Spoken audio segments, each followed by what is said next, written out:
I'm going to unbox Almoravid. This is part of the Levy and Campaign series, Volume 2.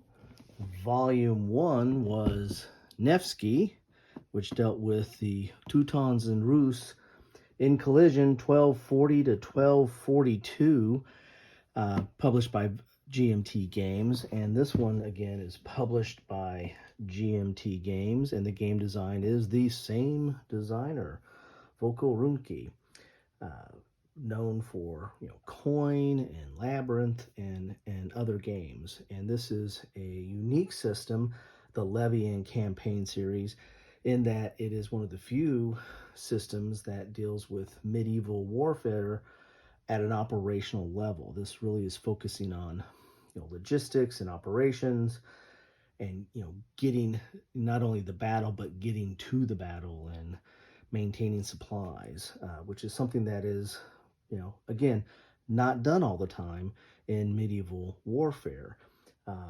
Got this in the mail today from GMT Games. I want to thank GMT Games for sending me this copy to do with as I wish. And I'm going to start with an unboxing, and I'll probably do some more some other things with this, probably some gameplay, or maybe even into a little bit of a deeper dive into the Levy and Campaign series, in that it is such a unique series and such a different type of gameplay than your standard war game. And so excited about that, and also excited about where this series is going. I think I saw some blurb, I can't remember if it was in a magazine or if it was just something online, but there are several in this series that are coming out. They're taking on a lot of different topics, and some topics that are not as commonly covered, much like Nevsky and these are not something that you see a lot of games on. And so that's something that's near and dear to my heart, and something that I really like, is seeing topics that are rarely covered and done with unique systems. So let's take a look at the back of the box here. You get an example of the game board or the map, and then there's a turn track, and the turn track is very important in this because it will kind of gives you the reinforcements, or what's happening, or what leaders kind of come in play over time. This does use the same system as Nevsky, but since the terrain and the area is a little bit different, Nevsky's was up in the northeast Europe, in the cold, and so you had during the winter you had to use the lakes were frozen over, and you had to use sleds. There's not any of that here, where we're in the Iberian Peninsula, or Hispania, 1085, as it says here on the back of the box. So a lot of the operations are going to be different, or the challenges of the operations are going to be different, but you're still going to have kind of the leaders or the lords that kind of have their levy and how they can recruit forces. That's going to be kind of the same system. A little bit on the back here: the once mighty caliphate had fallen to squabbling, so does that say Tafia? Emirs, or emirs, I pronounce things poorly sometimes, who paid the Christian kings Paris gold to buy peace. Now Alfonso VI puts those extorted dinars and his unified realm to work. He musters a feudal host to rip the heart from the Muslim Spain, the Visigoths' ancient seal of Toledo and its central plain, and seal his claim as Imperator of Hispania. So this game is going to have the feudal lords and doing levying, and and it's going to have to keep track of your supplies and outfit your men or your forces. And you're going to have different types of forces, I imagine, just like there was in Nevsky. So there's somewhat of a combined arms effect here. So all really good stuff. It's for 1 to 2 players, 3 to 4 hours. ages 14 plus. The complexity is a 5.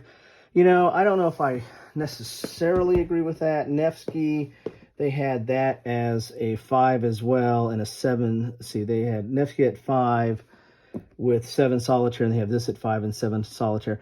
You know, this is such a different system. I usually put this complexity a little bit higher. I put this more at the, 6, potentially 7, but then again, I rate things pretty high on complexity.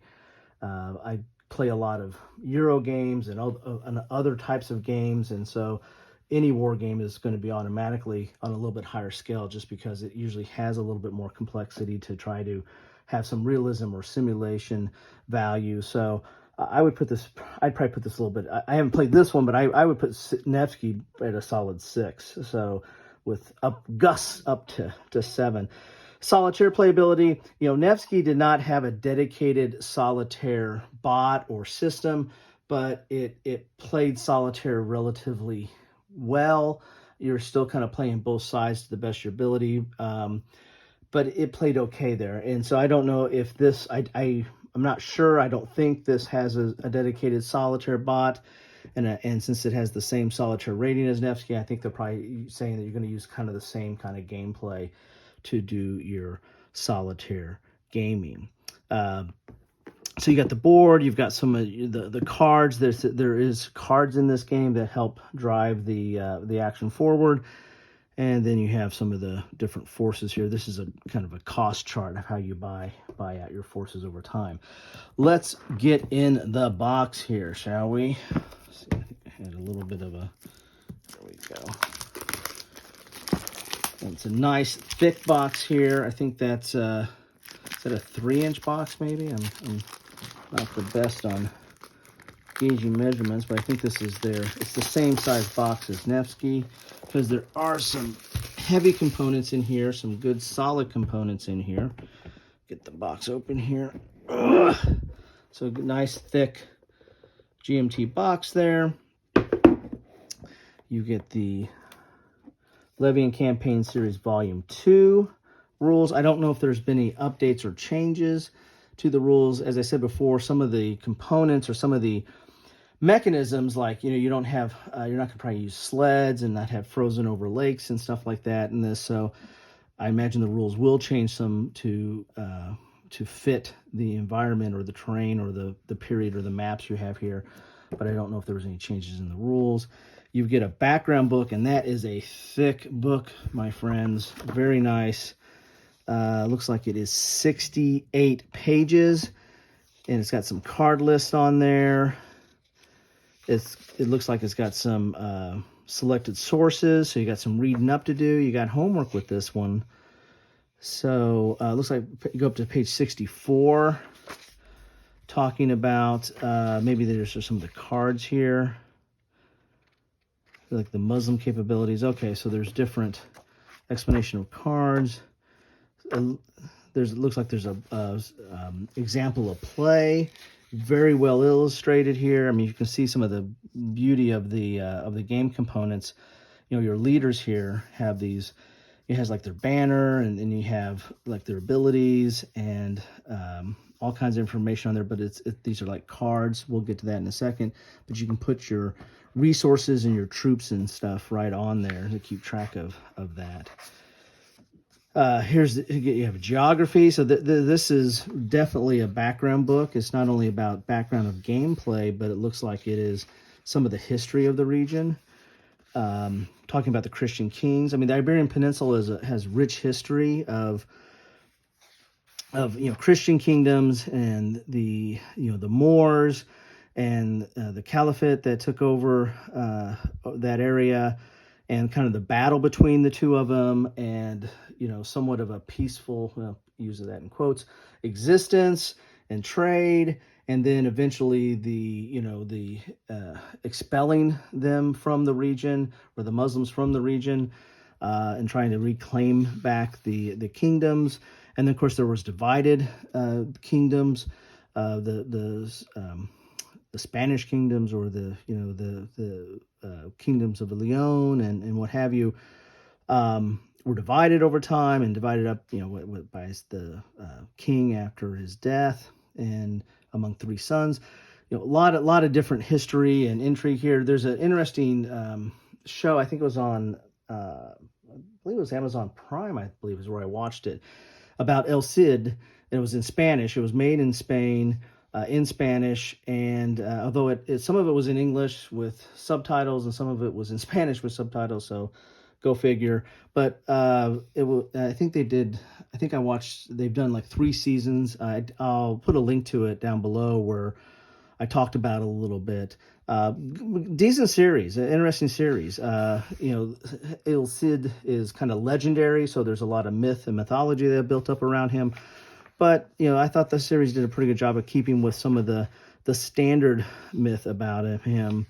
But it does talk about this area. So there is Rodrigo himself, El Cid. So you got a little bit of discussion on him. So that's yet another. I've always been interested in him ever since the Charlton Heston movie from way back when with Sophia Loren. I mean, how could you not like that? And so this one looks like I'm really going to be getting into that. So let's look at the game book here, the rules here for a second. So it looks like we got 36 pages. You have, looks like you have a little bit of an index here. So it looks like 2 pages of key terms with a rules reference. And then you're into the rules here. So 34 pages of rules. I don't really know how that compares to Nevsky, but I imagine it's probably on par. This is dual column, color, full color, nicely illustrated. This is pretty good. Here's your summary of, so this is it. This is what I'm looking for here. Summary of the changes from Almoravid to Nevsky, or from Nevsky to Almoravid. So you got a little bit of a change here. So this is a nice one quick page. So if you're really familiar with Nevsky, then you can just take a look at this and know what you're really going to have to focus in on a little bit more here. Yeah, I find Nevsky a little bit complex. It took me, more than a couple of readings of the rules and pushing pieces around to get the gist of it. And even then, it took me partway through the gameplay to get into it. And since I have so many games and play so many different games, that I couldn't pick up Nevsky now without going through the rules a couple more times and getting back into it. So I don't know if I'm going to take a look at Nevsky again before I get this one to the table, or if I'm just going to dive right into this one. I'm kind of 6 of one and half dozen of another on that. I'll be curious to see what you guys think of doing that, or if you're familiar with the system and know that there's just some changes to it. Is that what you like to do, or do you just want to dive into the new game fresh? As you can see here, dual column, but nicely illustrated, where stuff goes on the different components or on the map, and what the counters mean. Very nicely done here. And to be honest, I think that's somewhat needed, because I do find this game system different. It is a lot different. When I say it's complex, I put it at a 6 to 7, a little bit higher than what they rank it. I'm not saying this is the most complex game out there. It's just that it's different. And so the differences of from a normal hex-n-counter game, just lend itself to a little bit more explanation and having to figure out how the game plays, because it is different than your standard fare. Here's other markers. Here's your setup and the calendars. The calendar, that's that part where it's talking about schedule, how stuff's coming in and going out, and that's also going to dictate, like, based on the different scenarios, when they end and what you have to accomplish by a certain time. So it's kind of the turn track, but it has a lot more meaning than just counting turns. Here's your levy. And again, from the levying, you're recruiting troops, but you're also marshaling resources. And this is a classic game of limited resources and tight decisions. You can't do everything. That's one of the things about Nevsky.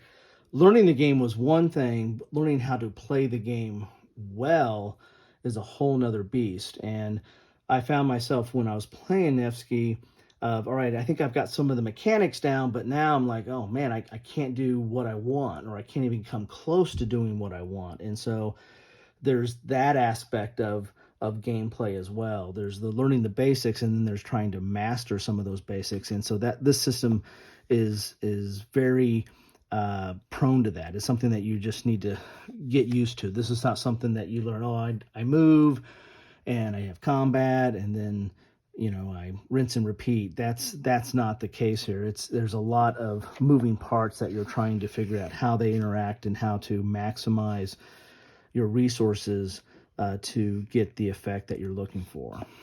So as I said, dual column, there's designer notes, there's play notes here. So a lot of, and there's some important reminders here, like in gray. So designer notes in yellow or gold, and play notes in green. So a lot of different notations to help you get through this and tell you what's important and what you need to know here. And then you got your victory conditions. And then you've got some, then you have the scenarios are not in, it doesn't look like they're in the background book. So the background book really is a background book. It looks like your scenarios are in the rules themselves here. Starting on page 24, you've got some scenarios here, and it shows you where to set up on the map. And you can see you're going to be getting some reinforcements here at some point. And the interesting thing about this game too is, you know, there's a political side of it, but it's kind of built into the system itself of lords coming in and out, or buying lords, or recruiting lords, or I don't know if lords is the right term in this. I haven't looked in the rules here yet, but you know, sometimes they go away. You know, they're not on your side any longer. So that's kind of built into the system in kind of a subtle way that recreates the period and the interaction of the forces without having, you know, having a lot of structure, or, you know, charts to roll on or stuff like that. So it looks like you have quite a few scenarios here to play and set up there, and then you get into the key terms, and there you have it. So that's your rule book there. There's going to be some stickers because you're going to be putting these on probably some round discs or blocks here. You've got some counters here. And these look like there's mostly administrative, talking about what's conquered for VP, what's ravaged. Some numbers. Looks like you got some siege counters here, or siege vehicles. And these are dual-sided, so you're going to have the Christian forces and then the Muslim forces for different things there. There's some more markers here.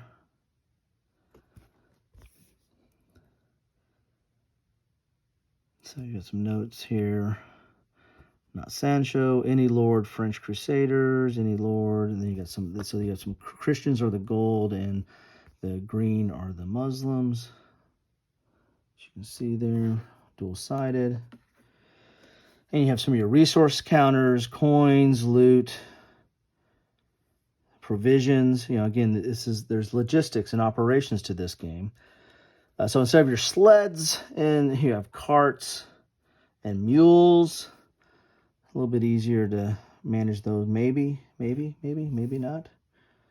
Dual-sided there, of course. Then you have some reference tables here. Taifa politics.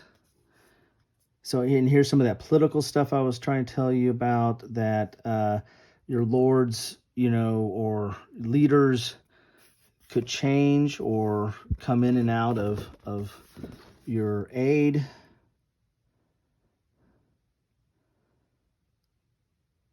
So here's an orientation as of 1085, how you, I think, part helped to set up maybe. Then you got, these are, looks like they're identical. This is your player aid. So you have your commands, so actions like march, siege, storm, sally, supply, forage, ravage, tax, pass. Here's the requirements to do those, and here's the procedure to play those out. So you get a little bit of a feel of, the coin system maybe in here, about some of the different actions and how you can use those. Again, this is really not a coin game, but you can just see some of the learnings and some of the development from some of Ruhnke's designs over time.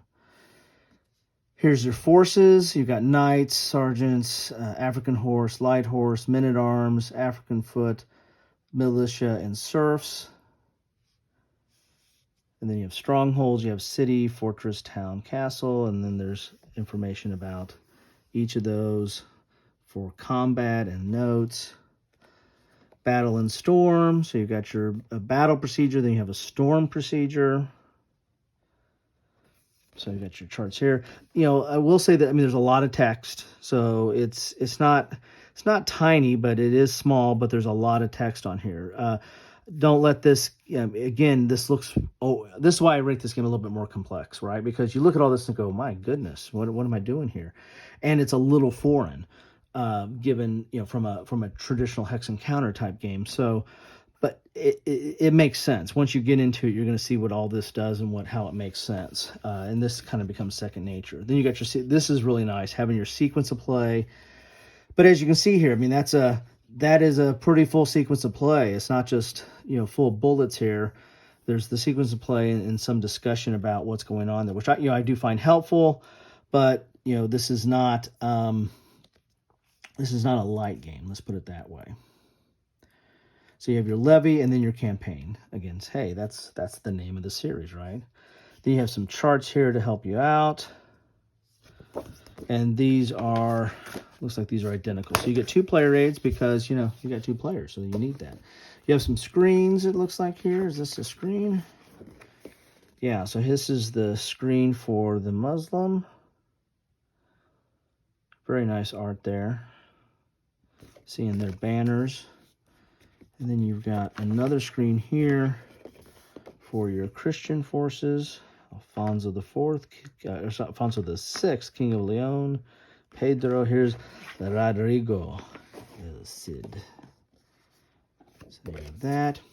Then you've got the map. We'll pull that out here in a second. There's a lot in this box. So this is not for the faint of heart, right? Of what your this isn't a simple setup and go. There's a lot in here. So cubes, are we playing a Euro or what? But this is going to deal with your forces. Your different types of forces are represented by different types of cubes, and then also your resources. So the cubes are a nice and versatile and efficient way of marking stuff in this game.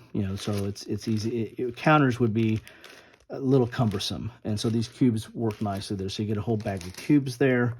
You're going to get your cards here. Looks like this is an attack type card. I can't remember if I saw that in the other game. We'll get that in a second. We've got some dice there. We have some more cubes. These pieces replace the dark purple pieces. So I guess, okay. So maybe there's an issue with the dark purple. Interesting. So don't know about that. Don't know if that came in later. You get some baggies. GMT does that. Normally with counter-heavy games, right? There's some counters in this, or some markers at least. So, but you get your bag of baggies, and you get the cards, which are really kind of an engine to this game here. So let's get the let's go with the map right first here, and then we'll have some place to put the cards. How's that sound?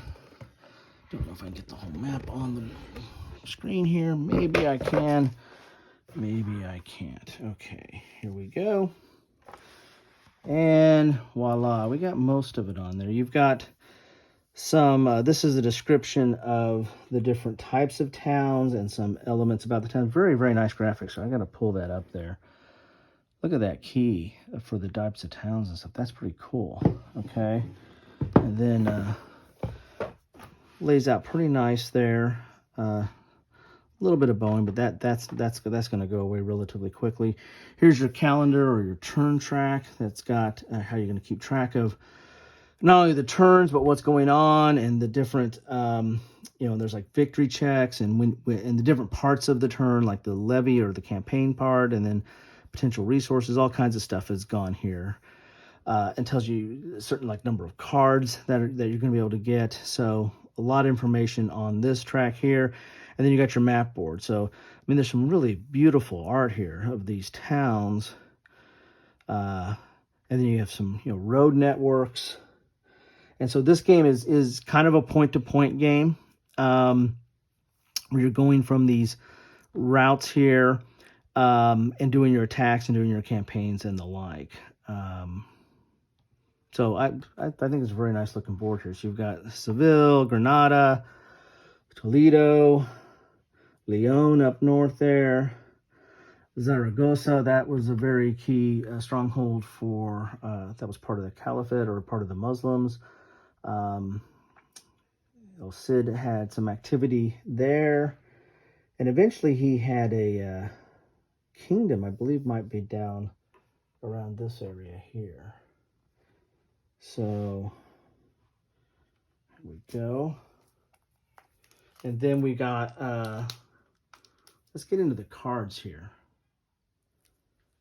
All right here. So, these cards off here. And if I recall, God, it's been a while, but you're going to have these cards represent the different leaders, and you're going to be putting them, I think you put these like face down in the order of which you want the commands to take place, and then you're going to take turns flipping these over and then executing your commands, based on the leader, and also based on, and then you execute what actions you want to do. So these are all the different cards here. God, it's been a while since I played Nevsky, but because these don't look familiar to me, the dual cards there, but it's been quite a while. But you have the leaders here, and some of these notations of what the leader's abilities are. God, it's been a while since I've played this.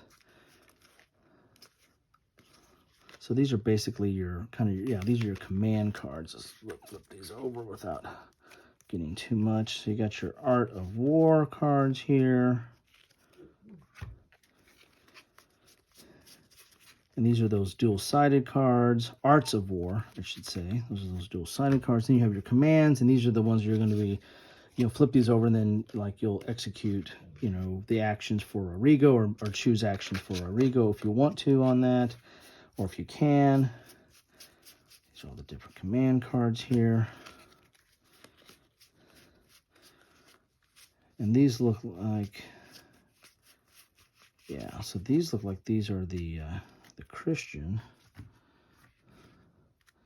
Yeah, so you've got Arts of War and Command for each of the different sides. So these are the Arts of War for the Muslim forces here, as you can see there. And then you've got the command cards for the Muslim forces there. So there you have it. So those are your cards, and those are how you're going to be executing your actions, or taking your different actions based on those commands.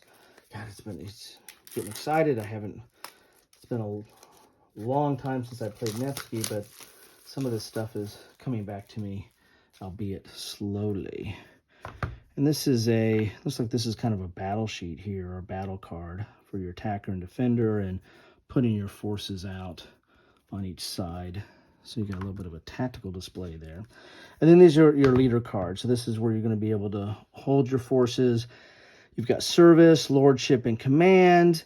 And if I remember correctly, God, it's been a while, so don't hold me to it. But I believe service might be, how many turns it can stay out, or how long it can stay out on the board, or the number of these are like 40-day boxes, these different parts of the calendar.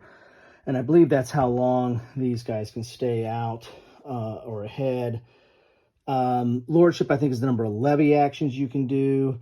And command is the number of actions I think you can undertake. So you've got your special abilities here. You know, and I think this is like their symbol. And this is where you hold like their assets, like, you know, mule and asset vassals. And then this is where the forces go. And then you have your special abilities. So these first ones here look like these are the Muslim forces.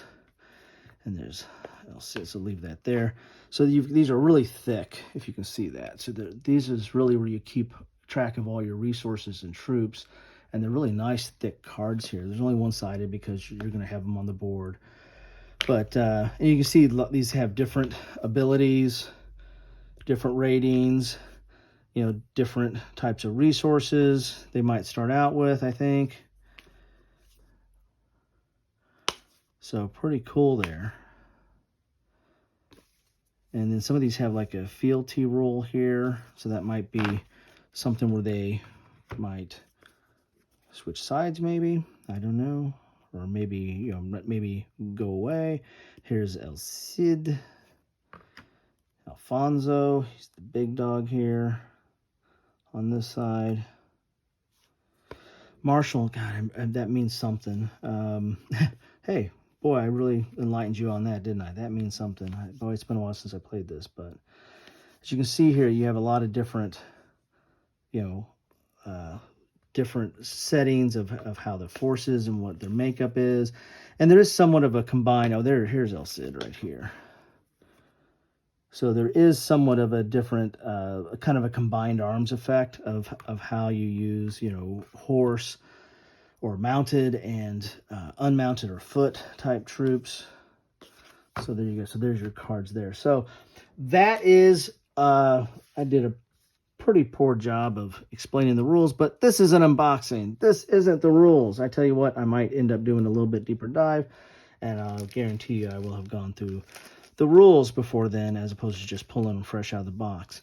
But this is what you get in a box of Almoravid dice from GMT Games, the second in the Levy campaign series. It probably goes on these round pieces in here. So it looks like there's a yellow, so the Christian will go on the yellow, and then those dark green maybe, or black. Maybe that's where these markers are going to go on that. Here's your screens. So this is what you get in the box of Almoravid. And then you get your counters here. And you get your rule booklet here. And then you get that background book. I mean, that is just, I mean, I'm leaving that out. I might just read that on its own, because it looks like it's relatively interesting to get into that. Anyway, so that is what you get in the box. I want to thank GMT for sending this to me. This will be the first of other items that I'll be covering for GMT, but more importantly, first of other videos I'll be doing on this game alone, because I really want to dive into this a little bit more when I get some time. But I got this in the mail, and I just wanted to get this on the table and get some video out on it so you all can see it as well. I think there have been some unboxings of this already. It's been out for a little bit of time, but I am excited about this. I'm really excited about this series. It's going to take some effort. It's not an easy, read into the table, but I believe it's worth it. I need to dust off my Nevsky and then jump into this one. So anyway, hope you find this interesting, or hope you found this helpful. Don't rely on me on the gameplay on this one just yet. I'm a little rusty on that. But if the components of this, if the subject matter, if the aspect of the operational aspect of medieval combat, and if the the way these components lay out and the uniqueness of this type of gaming system, if any of that appeals to you, this is worth a look. This is definitely worth something taking a shot at. This one might be easier to get into because Nevsky was very, very brutal on the winter aspects of it. I don't know if there's a corresponding brutal aspect of this, but if there's not, then this might be a little bit easier to get into. So anyway, that's what I have for you today. I really want to thank GMT for this and get this out to you all. Thanks for stopping by.